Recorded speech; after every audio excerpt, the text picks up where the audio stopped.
Amém. Não sei se vocês estão acompanhando aí as notícias, mas parece que a gente vive num tempo apocalíptico. São notícias de terremotos, guerras, doenças, fome, perseguição à igreja. Se o fim está realmente próximo, esses sinais poderiam ser considerados como o início das dores. Isso é só o início, vai piorar muito, muito mais.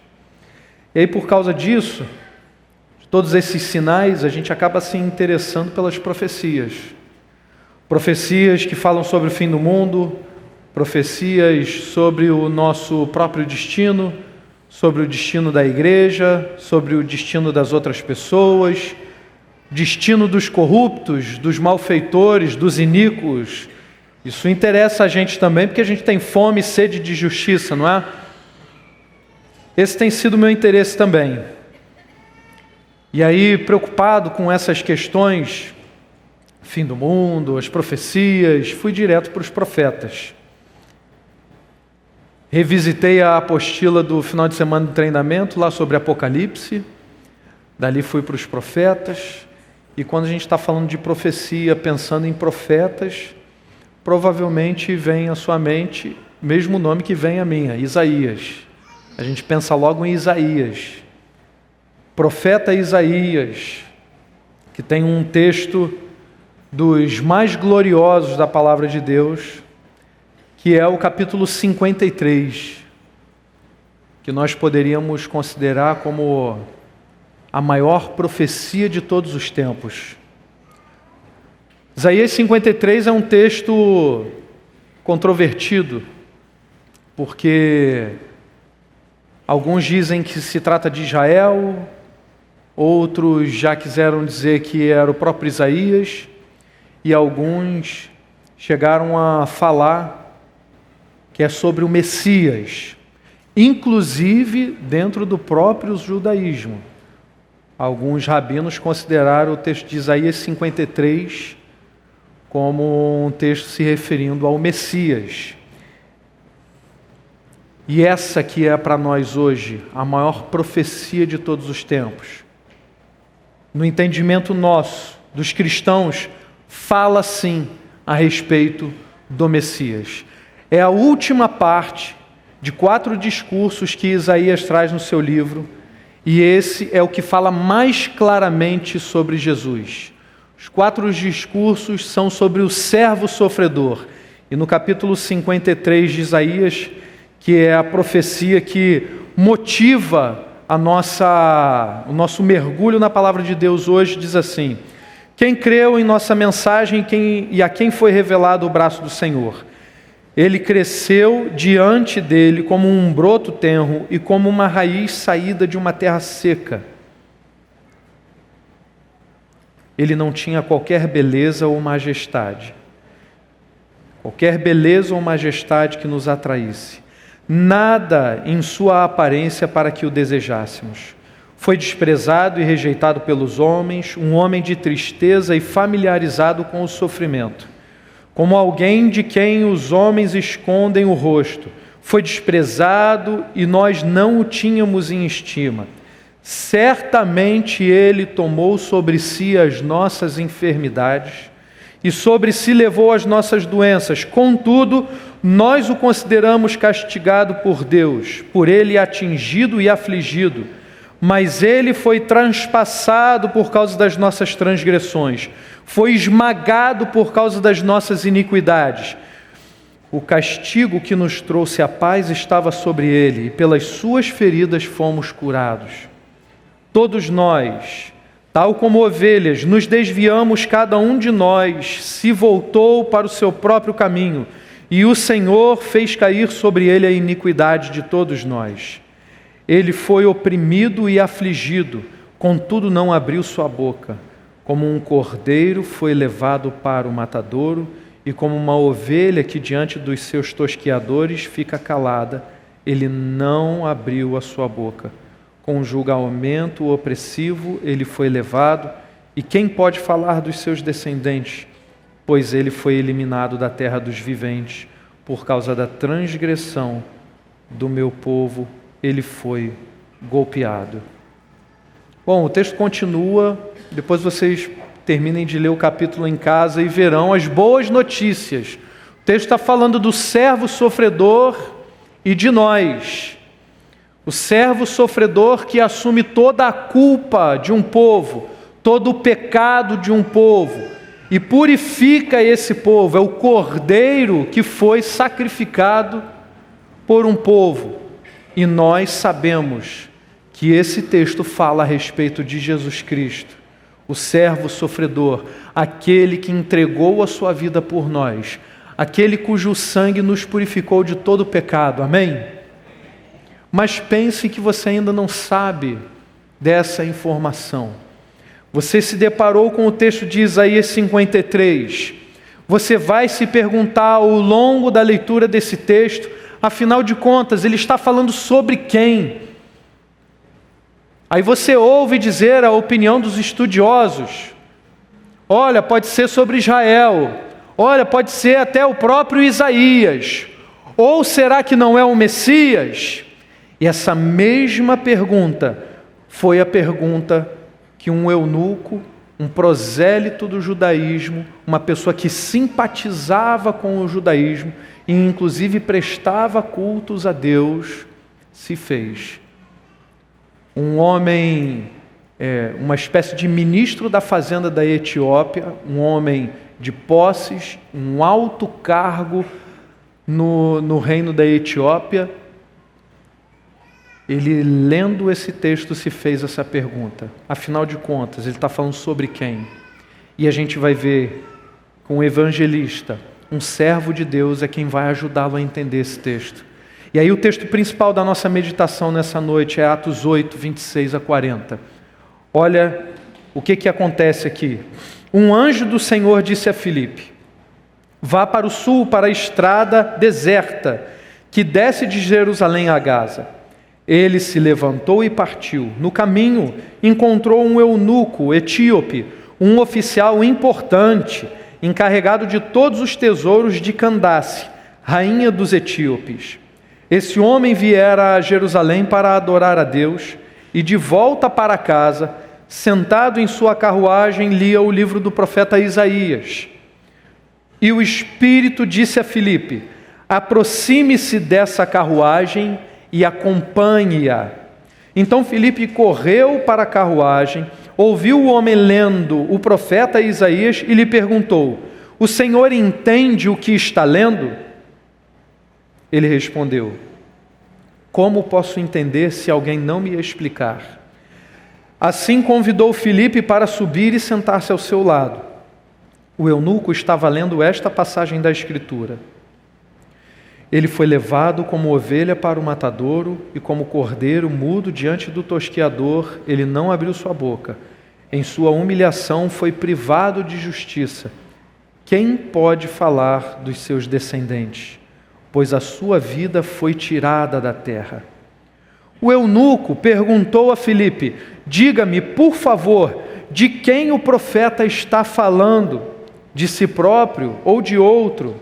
Então Filipe, começando com aquela passagem da Escritura, anunciou-lhe as boas novas de Jesus.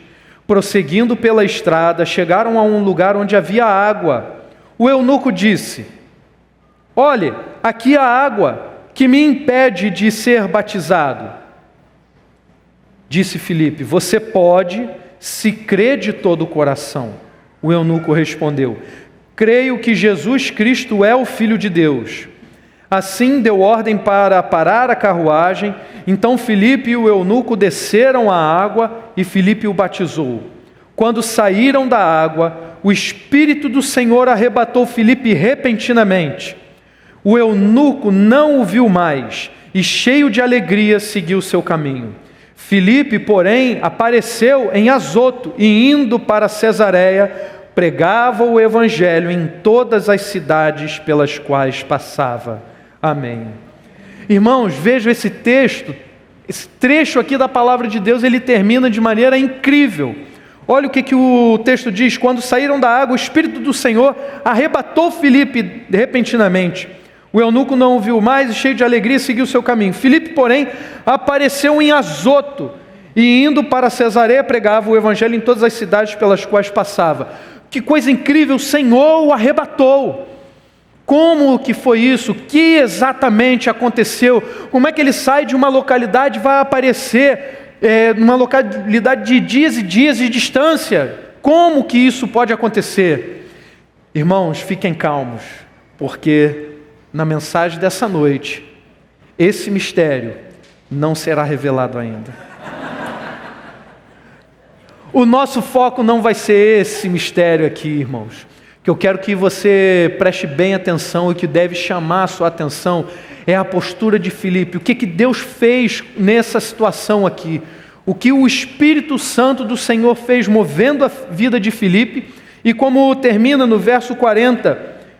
Filipe, porém, apareceu em Azoto e, indo para Cesareia, pregava o evangelho em todas as cidades pelas quais passava. Desejo maior de nós nessa noite é que o texto da palavra de Deus fale com a gente, que o Espírito Santo fale conosco de maneira tal que a gente faça a mesma coisa, que por onde nós andarmos, nós estejamos anunciando o evangelho do Senhor. Amém? Então vamos ao contexto, irmãos. Que coisa maravilhosa acontece aqui com Filipe, o evangelista. Ele estava em Samaria, ele estava numa região ao norte de Jerusalém. E aí lá ele foi um pregador maravilhoso. Se você acompanhar os versículos anteriores, no capítulo 8, a partir do verso 4, a gente lê assim: os que haviam sido dispersos pela palavra, os que haviam sido dispersos pregavam a palavra por onde quer que fossem. Acontecia que a perseguição à igreja de Cristo tinha se acirrado nesse momento. E aí em Jerusalém os apóstolos permaneceram, mas os outros discípulos foram dispersos, eles tiveram que fugir da cidade. E aí, tendo sido dispersos, eles pregavam a palavra por onde quer que fossem. E aí verso 5, indo Filipe para uma cidade de Samaria, ali lhes anunciava o Cristo. Quando a multidão ouviu Filipe e viu os sinais miraculosos que ele realizava, deu unânime atenção ao que ele dizia. Os espíritos imundos saíam de muitos, dando gritos, e muitos paralíticos e mancos foram curados. Assim houve grande alegria naquela cidade. Olha que coisa incrível, Deus mandou Filipe para a cidade de Samaria e lá ele teve um ministério incrível, exemplar, cheio de sinais. As pessoas, agora o milagre maior, as pessoas paravam para ouvir, estavam ouvindo a pregação do Evangelho. Ele poderia pensar até assim, bom, aqui é que eu fico, porque fiz um ministério maravilhoso. Só que aí um anjo do Senhor aparece para ele e diz: não, você vai sair daí agora, você está no norte, você vai descer para o sul, para uma estrada deserta.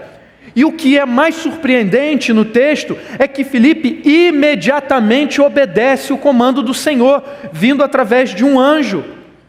E aí na sequência Filipe encontra naquela estrada um alto funcionário real, um eunuco, o responsável pelo tesouro da rainha etíope, rainha Candace. Candace aqui é um título, tá? Um título de rainha, não é um nome próprio. Então esse eunuco, ele era uma espécie de ministro da fazenda, cuidava de todas as finanças, era um homem rico. Até porque, quem anda com o livro do profeta Isaías, com o rolo do profeta Isaías, tinha que ter condições de comprá-lo. Era algo muito precioso, muito caro. Os comentaristas, eles ressaltam que trata-se aqui de um eunuco, mas não nos moldes que a gente geralmente lembra popularmente, como um funcionário escravo castrado. Se diz aqui que este eunuco é um termo genérico para um alto cargo no reino da Etiópia, tá? Caso contrário, ele não poderia ter ido a Jerusalém e ter prestado culto, adorado ao Senhor dentro do templo. Isso seria vedado a ele. Então a gente vê na continuidade do texto o Espírito mandando Filipe se aproximar da carruagem. E ele se aproxima de um veículo muito luxuoso. Ele deveria parar ali, acompanhar aquele veículo. E aí Filipe se aproxima sem reservas, ele ouve a leitura do profeta Isaías ali no capítulo 53, ele identifica o capítulo de Isaías, e sem nenhuma etiqueta, ele provoca o eunuco, provoca aquele alto funcionário, provoca aquele homem rico. Você entende o que você está lendo? Você entende o sentido que está nesse texto? A resposta do eunuco foi negativa. Como é que eu vou entender se não tem quem me explique? Então Filipe passa a explicar o sentido daquele texto e expõe para ele toda a história da salvação, o plano da redenção do Senhor para a vida dele. Agora, uma curiosidade. Ele estava lendo o capítulo 53 de Isaías.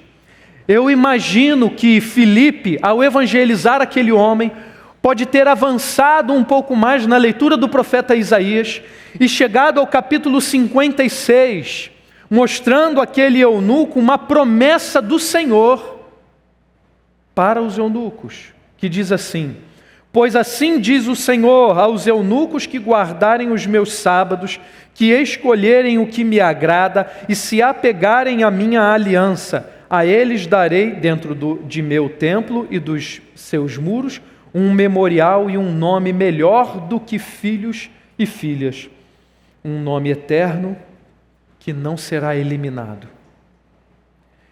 Ele estava lendo a maior profecia de todos os tempos, uma profecia que fala sobre o sacrifício de Jesus Cristo.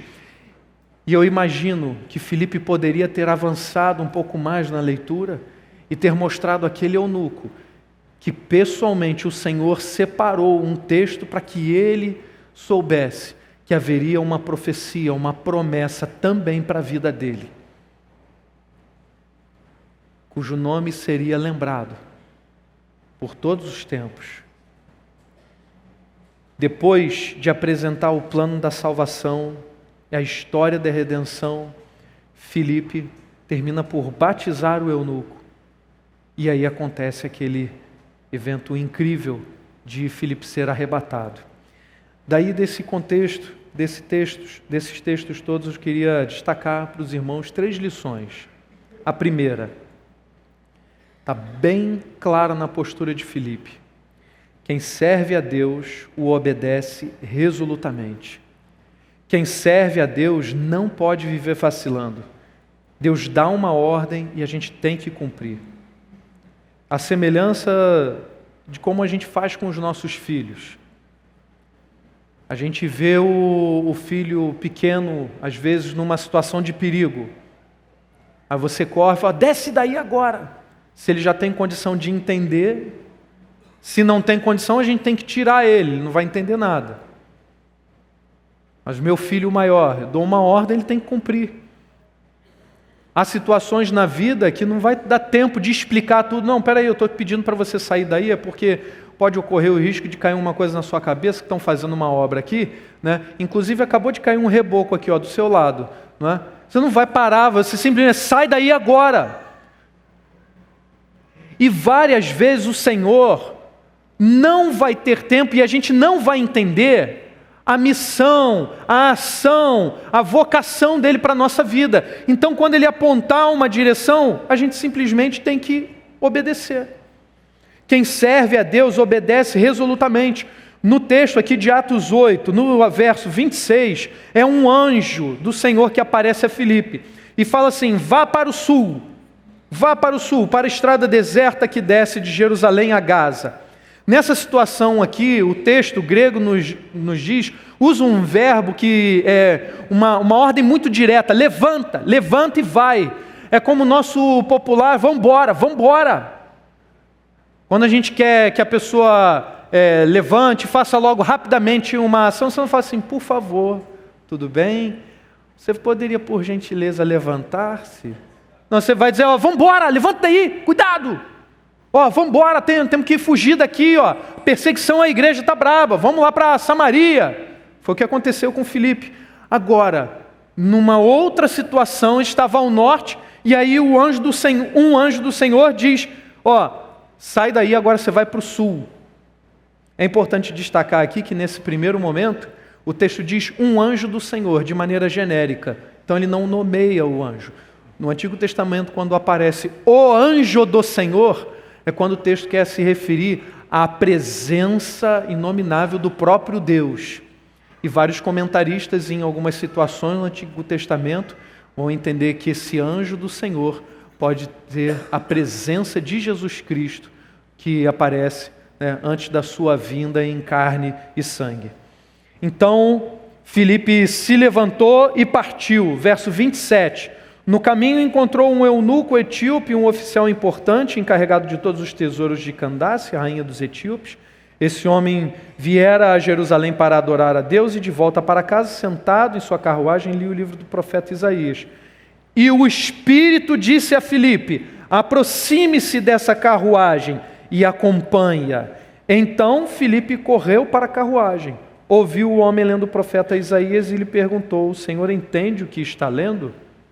Vocês estão percebendo que as duas respostas de Filipe aqui são imediatas? Quem serve a Deus obedece a Deus resolutamente, não vacila, não fica questionando. Quem está falando é o Senhor. Então não cabe a nós questionar, ficar perguntando, a gente vai seguir a Deus. Porque, afinal de contas, toda a direção que o Espírito Santo de Deus aponta para nós é a direção certa. Essa é a segunda lição que a gente vê nesse texto. O Espírito Santo sempre nos leva para a direção certa. Não tenha dúvidas disso. A direção que Deus dá é sempre a certa, é sempre a melhor. Nos versos 26 e nos versos 26 e 29 a gente vê isso. Um anjo do Senhor disse a Filipe: vá para o sul, para a estrada deserta que desce de Jerusalém a Gaza. Filipe poderia questionar o Senhor: Senhor, eu estou aqui no norte, está tudo bem, o ministério está bombando, está maravilhoso, e por que o Senhor está me falando para ir para a direção contrária? A gente estava em Jerusalém, o Senhor mandou, dispersou todo mundo, a gente foi para o norte, subimos para Samaria, e agora o Senhor está mandando a gente descer de novo para ir em direção a Gaza. Agora fica tranquilo, naquela época, a Gaza daquela época acho que estava um pouco mais tranquila do que a de hoje, tá? Mas mesmo assim é importante a gente destacar que Filipe não vacila, a resposta dele é seguir ao Senhor, porque ele sabia muito bem, a melhor direção é sempre a de Deus. Então, se Deus apontou a direção sul, é para o sul que a gente vai. Filipe estava em Samaria, desce para o sul. Quantos questionamentos que ele não faria se ele não tivesse noção de que a direção que Deus aponta é sempre a melhor? Ele até poderia fazer isso, questionar, mas ele ia perder um tempo precioso que em algumas situações ninguém tem. Quando Deus nos chama para uma missão, aponta a direção, a resposta que a gente tem que dar é: sim, Senhor, estou indo agora. Se Ele mandou ir agora, amém? Aí você poderia dizer a essa altura, me questionar, falando assim: pô, Daniel, eu quero seguir essa direção aí, eu quero seguir a direção do Espírito. Só que, às vezes eu tenho dúvida, eu não sei se eu estou ouvindo direito a voz de Deus. Eu não sei se o que eu estou pensando, o que eu estou sentindo vem de Deus. Eu não resolvi aquele mistério lá do arrebatamento de Filipe não, né? Mas esse eu resolvo para você, tá? De maneira muito simples. E na verdade a gente já ouviu sobre ele recentemente, semana passada, na mensagem anterior, na mensagem do domingo passado, o pastor Jonatas estava falando sobre libertação dos cativos. E ele nos deu uma dica importantíssima, falando dos meios de graça. Os meios de graça da igreja como armas poderosas para a libertação dos cativos. Eu só queria enfatizar hoje para a igreja que os meios de graça que o Senhor Deus nos deu, eles tornam os nossos ouvidos mais sensíveis à voz do Senhor. E aí, sabendo que o Espírito Santo aponta sempre a melhor direção, ao participar desses meios de graça, nossos ouvidos, nosso coração, nossa mente, nosso ser todo fica mais sensível à voz do Senhor, apontando uma direção para nós. O que são esses meios de graça? O Catecismo de Westminster, ele explica assim: os meios de graça são como recursos visíveis e comuns pelos quais Cristo transmite à sua igreja os benefícios de sua mediação, ou seja, os benefícios da sua morte, os benefícios do seu sacrifício na cruz. São esses meios de graça: a leitura da palavra, a oração particular, a oração em comunidade, comunitária, a meditação, a adoração, o batismo, a ceia do Senhor, a comunhão. Todos esses são meios que nos tornam mais atentos à direção de Deus. Foram meios que o Senhor nos deu, meios de sua graça, para que a gente, dentre outras coisas, esteja mais sensível à direção que o Senhor Deus nos dá. Portanto, de maneira muito simples, para seguir a direção do Espírito, você deve mergulhar sua vida na comunhão com a igreja. E aí, em cada momento que a igreja nos dá a oportunidade dessas práticas, culto, louvor, adoração, oração, meditação, leitura da palavra, estudo da palavra, todas essas coisas são meios para que nós estejamos entendendo melhor a direção que o Espírito Santo de Deus nos dá. Terceira lição: manejar bem a palavra de Deus é imprescindível. Imprescindível. O Evangelho não é uma invenção humana. Nós não pregamos as nossas opiniões, nem as impressões subjetivas que a gente possa vir a tirar a respeito do mundo. Nós pregamos o Evangelho, pregamos a palavra de Deus, o Deus vivo e verdadeiro, amém? Então não tem como você evangelizar, não tem como você partir para a missão, para a obra, sem saber manejar bem a palavra de Deus. Olha o que acontece com Filipe. Ele ouve a palavra de Deus ser lida e reconhece a Bíblia. Imagina se ele não soubesse nada de Bíblia. Estivesse ali ao lado, o cara lendo Isaías 53, e ele passando ao lado, falou: gente, que texto pesado, hein? Dores, doenças, ele levou. Quem é essa pessoa que sofre tudo na vida? Está arrebentado na vida. Não quero isso não, vou voltar lá para outro guru. Meu guru fala que felicidade é o que eu tenho que encontrar nessa vida, é o que eu vou buscar, é o que eu tenho que ter. Mas não, ele reconhece a palavra de Deus. Se a gente não maneja bem a palavra de Deus, a gente não tem como evangelizar. O próprio Paulo, se nesse capítulo 8 de Atos, a gente voltar aos primeiros versículos, a gente vê como a igreja estava sendo perseguida. E ali se fala da morte de Estevão, e Paulo, no momento ainda não convertido a Cristo, chamado Saulo, estava ali presente, perseguia a igreja. E aí ele se converte depois, e aí reconhece a mesma importância de manejar bem a palavra de Deus para a evangelização. E aí ele exorta a Timóteo dizendo assim, em 2 Timóteo 2,15: procure apresentar-se a Deus aprovado, como obreiro que não tem do que se envergonhar, que maneja corretamente a palavra da verdade, que maneja bem a palavra da verdade.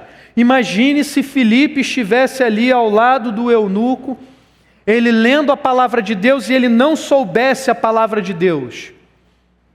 Ou se ele soubesse pelo menos aquele trechinho e não soubesse mais nada, ele ficaria assim: puxa vida, maneiro, né?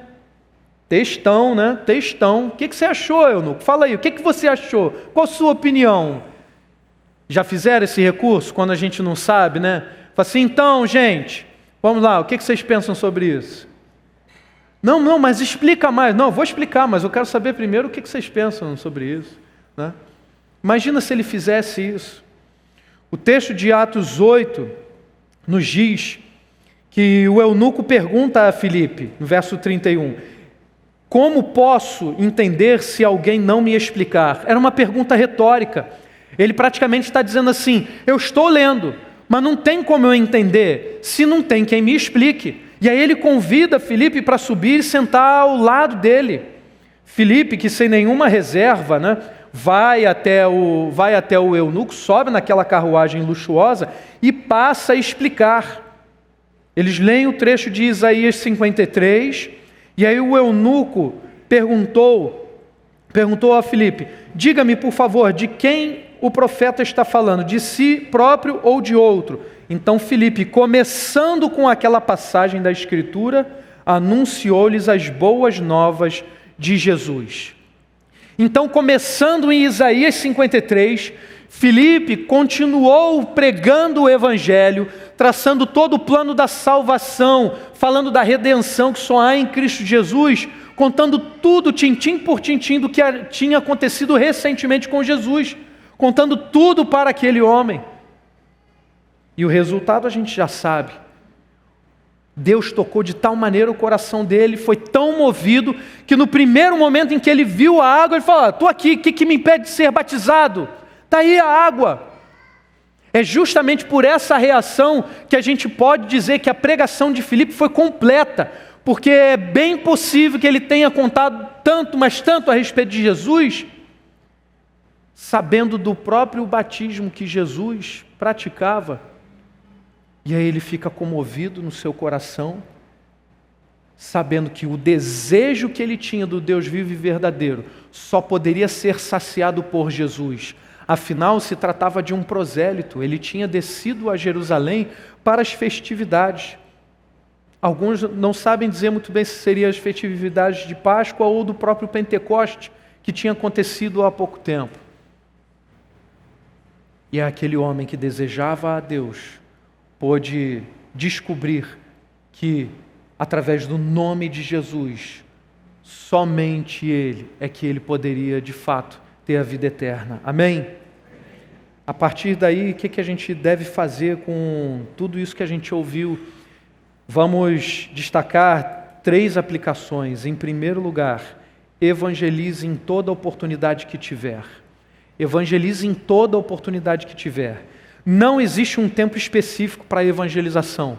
Muitas pessoas se enganam achando que precisa uma cerimônia, um ritual específico, um momento de conjunção e de que astral, ou que Deus tenha que falar de maneira muito explícita. Não existe um momento oportuno para a evangelização. Todo momento é oportuno para evangelizar. Toda hora pode ser uma oportunidade para falar de Jesus. Afinal de contas, é urgente, irmãos, é urgente, o mundo jaz no maligno, as pessoas precisam ouvir de Jesus. No início do capítulo 8 de Atos, a gente vê que a igreja estava sob uma perseguição implacável, mas mesmo assim, os cristãos continuavam anunciando o Evangelho, mesmo sofrendo uma perseguição tremenda, inclusive perpetrada pelo próprio apóstolo Paulo, por aquele que se tornaria o apóstolo Paulo. Em Atos 8, 1-4, o texto nos diz: e Saulo estava ali, consentindo na morte de Estevão. Ou seja, ele presenciou a morte de um discípulo do Senhor, de um pregador do Evangelho, e estava sentindo-se feliz, estava se rejubilando com aquela morte. Naquela ocasião desencadeou-se grande perseguição contra a igreja em Jerusalém. Todos, exceto os apóstolos, foram dispersos pelas regiões da Judéia e de Samaria. Alguns homens piedosos sepultaram Estevão e fizeram por ele grande lamentação. Saulo, por sua vez, devastava a igreja, indo de casa em casa, arrastava os homens e mulheres e os lançava na prisão. O que era de se esperar? Que todos os cristãos ficassem quietinhos, todo mundo, gente, canta baixinho, para ninguém saber que tem igreja aqui. Imagina como é que seria a igreja naquela época, uma célula, se os cristãos fossem covardes. Vocês acham que ia ter uma multiplicação de célula como essa daqui?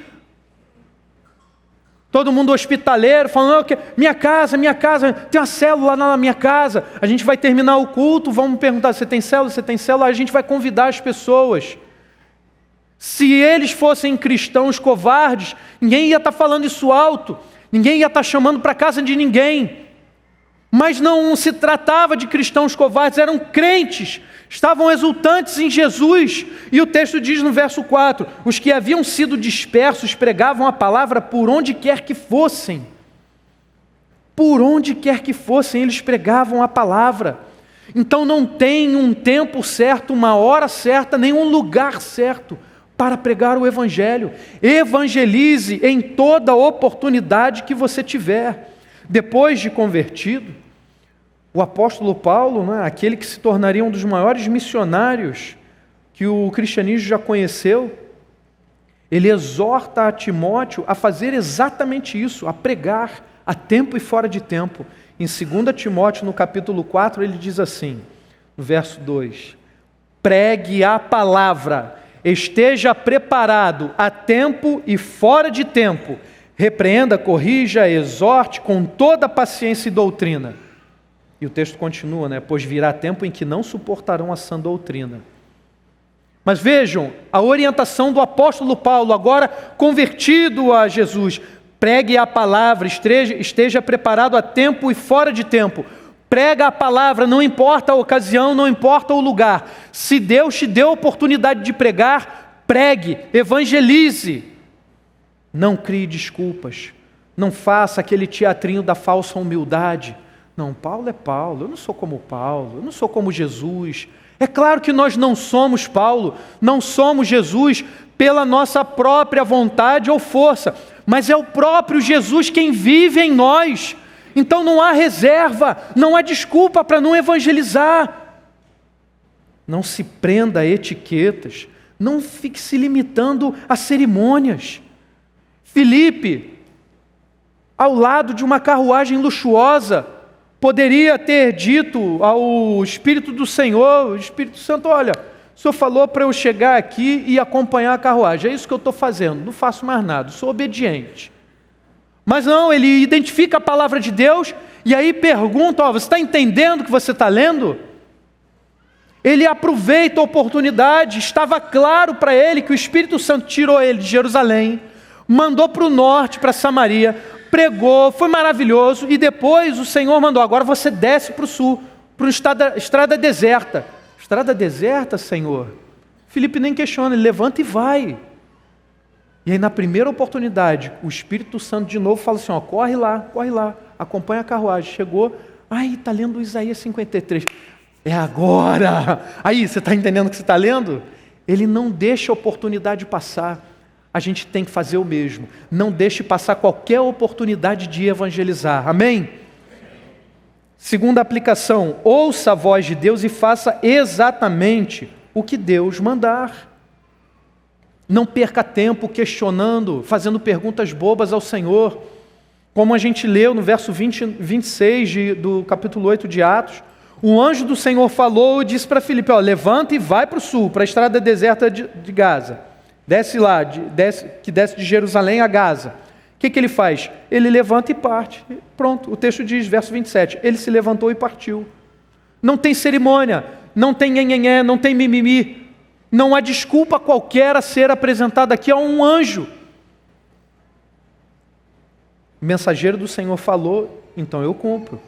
Ouça a voz de Deus e faça exatamente o que ela manda, o que ele manda. No verso 29, o texto ainda diz mais, e o Espírito disse a Filipe, aproxime-se dessa carruagem e acompanhe-a. Então Filipe correu para a carruagem, ouviu o homem lendo o profeta Isaías e lhe perguntou, o senhor entende o que está lendo? Ele faz exatamente o que o Espírito manda. E aí ele entende, essa é a oportunidade de eu evangelizar. Imagine, se coloque no lugar de Filipe. Deus me tirou de Jerusalém, fui para Samaria, depois desci, o Senhor mandou que eu estou acompanhando. Mas será que é para fazer o quê, Senhor? Ele está lendo a Isaías. E aí, agora, Senhor? Atenção, Senhor, estou aguardando instruções. Você não é maduro o suficiente na fé para entender a voz de Deus? A gente já sabe que tem até os meios de graça para que o nosso ouvido, o nosso coração esteja mais sensível a isso. Será que Deus não tem falado com você diversas vezes? E quais são as respostas que você tem dado a Deus? Será que nas oportunidades de evangelização você tem deixado passar alguma delas? Será que você tem ouvido a voz do Senhor e tem dito, não vou seguir, não vou fazer? Gente, ouça a voz de Deus e faça exatamente o que Ele mandar, amém? E a terceira aplicação, anuncie que o sacrifício de Jesus nos trouxe a paz com Deus. Muitas pessoas se confundem com a apologética. Eu amo apologética. Apologética é a defesa da fé. E aí muitas pessoas se confundem achando que defender a fé é colocar a fé no plano racional.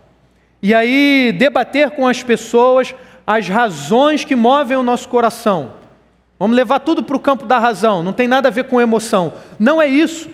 Defender a nossa fé é falar daquilo que toca profundamente o nosso coração, com o objetivo, com a pretensão maravilhosa de alcançar um outro coração, mas sabendo que quem convence, quem alcança de fato o coração das outras pessoas é o Espírito Santo de Deus, amém?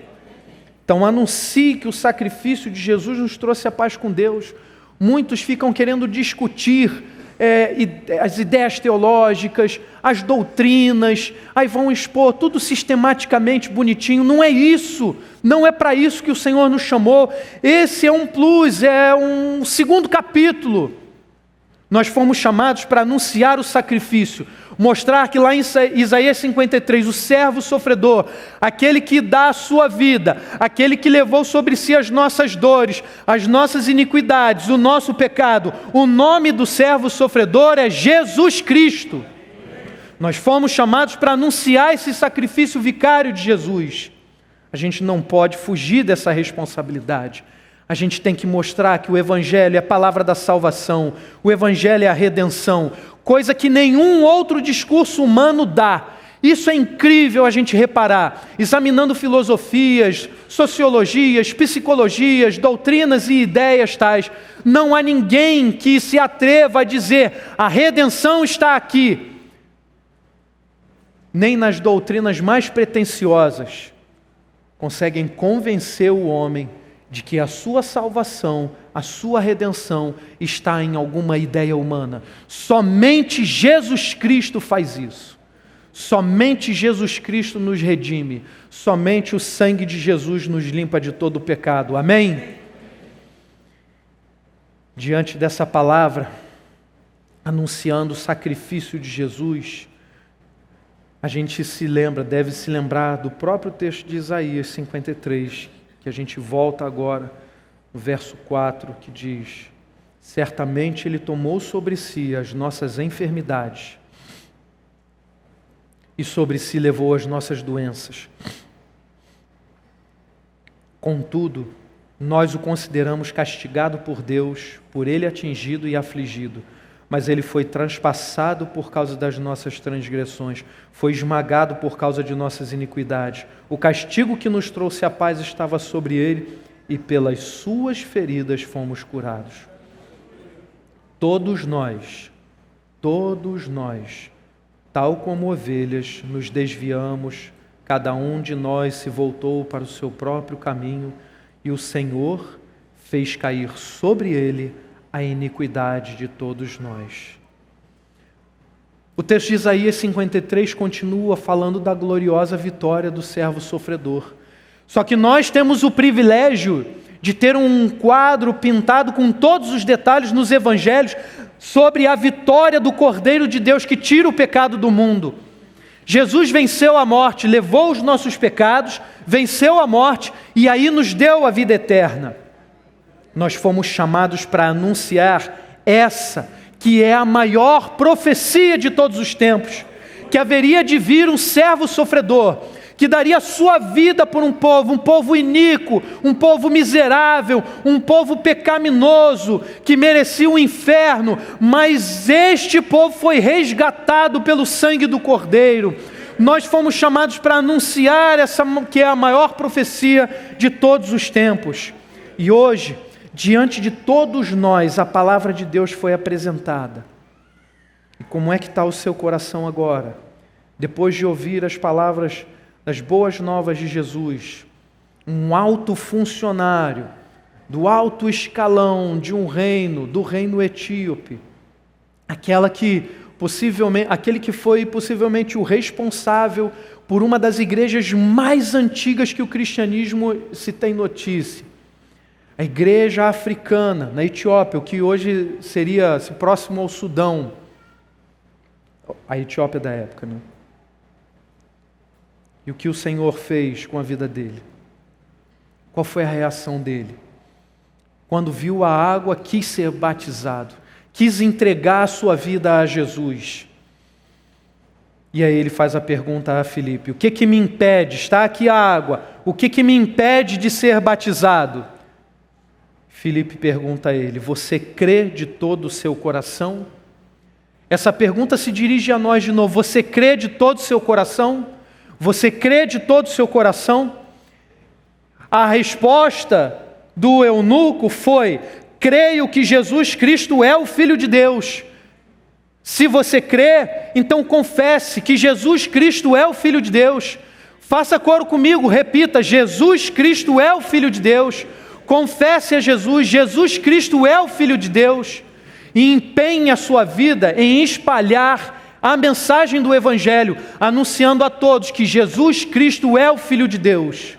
Amém? Vamos orar. Deus bendito, Tua palavra santa e poderosa diante de nós aqui, Pai, encheu o nosso coração, Pai. E aí não deixe que ninguém nessa noite aqui saia com o coração vazio, mas saiamos todos com o coração cheio do Teu Santo Espírito, Senhor, animando a gente a evangelizar, a empenhar toda a nossa vida, a obediência resoluta do Teu Santo Espírito, Senhor. O que o Senhor mandar, nós cumpriremos, Senhor. Em nome de Jesus, ajuda o Teu povo a caminhar assim, Pai, de maneira resoluta, agradando o Teu coração, fazendo exatamente aquilo que o Senhor tem mandado a gente fazer, que é anunciar o Evangelho a toda criatura, Senhor, até os confins da terra, em nome de Jesus. Amém. Amém.